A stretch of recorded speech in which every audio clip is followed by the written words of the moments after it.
In the last session, we have uncovered why use messaging in enterprise integration solutions. There are several different reasons why an application or an enterprise could benefit from messaging. Some of these reasons are technical details which application developers most readily relate to, whereas others are strategic decisions which resonate best with the enterprise architects. Which reason is more important to you depends on the integration problem that you're solving.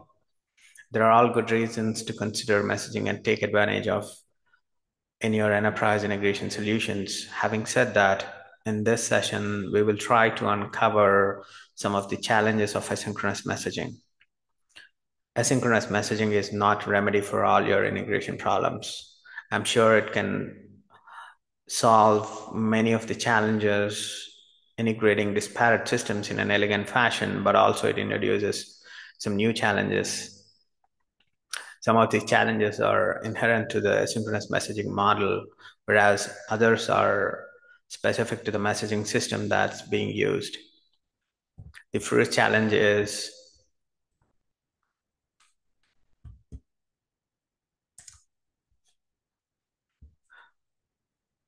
application developers need to adapt new programming model called event-driven model and asynchronous messaging. What that means is event-driven model is different from traditional monolithic procedural application programming model where application logic is coded in a single main method and there are some other helper methods which it calls, and the coding is easier, debugging is easier, and the execution path is uh, linear. Whereas, on the other hand, modern event-driven model, the application logic is spread across different event handlers, which will be triggered by the incoming events, messages, or triggers. The application logic cannot be coded in a single main method. It's spread across different event handlers, and these event handlers will respond to the incoming messages. This makes the coding a lot more complex than the procedural programming model. And a simple application a method needs a request queue, reply queue, an error queue, and a correlation identifier, and an invalid message queue just to start with. This definitely solves the problem of scalability and responsiveness, but adds more complexity to the coding and the application developers have to deal with. The second challenge is sequencing issues. Messaging utilizes send and forget approach. It is sure that the message will be delivered, but we are not sure when it will be delivered, and this raises a new problem or sequencing issues in the messaging. And if your system needs the message to be in the sequence, then there is an additional overhead and add some more logic. And in utilizing the correlation identifiers, you have to uh, resequence the messages because messaging system will not have the control on the sequence of the message, what it delivers.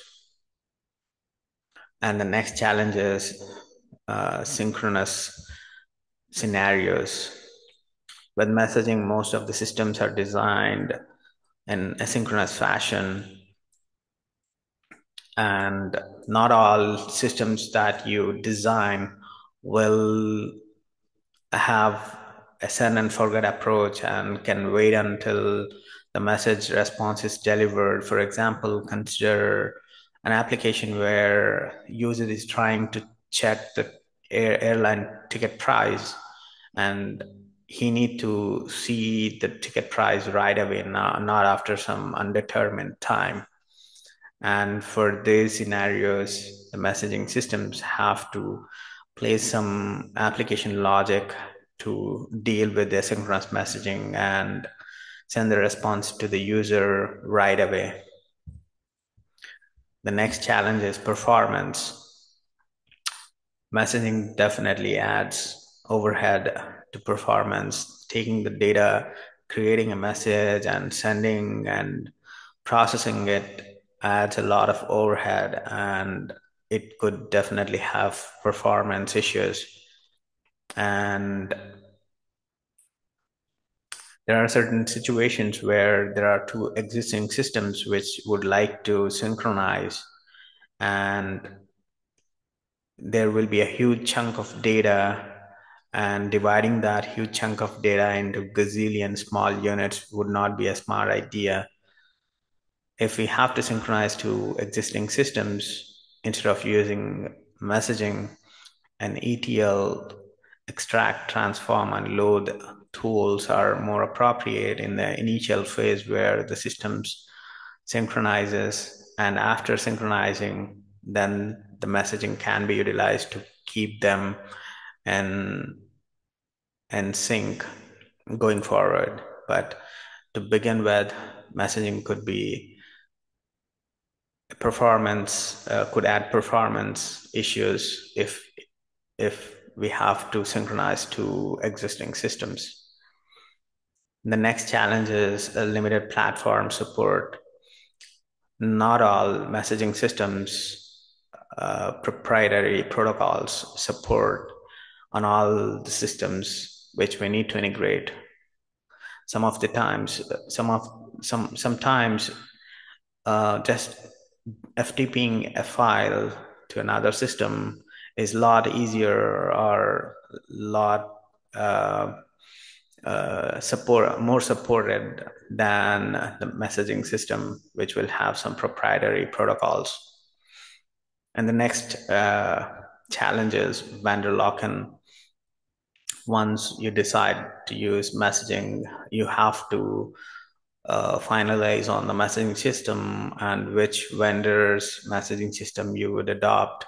And once you lock into that vendor, it's difficult to change the messaging system, and not all proprietary messaging systems support all your application systems that are to be integrated. So this is another challenge with asynchronous messaging or messaging model. So when you have to solve some integration problems, you have to keep these consequences in your mind before you come to a conclusion to use certain messaging system. I would stop here and continue.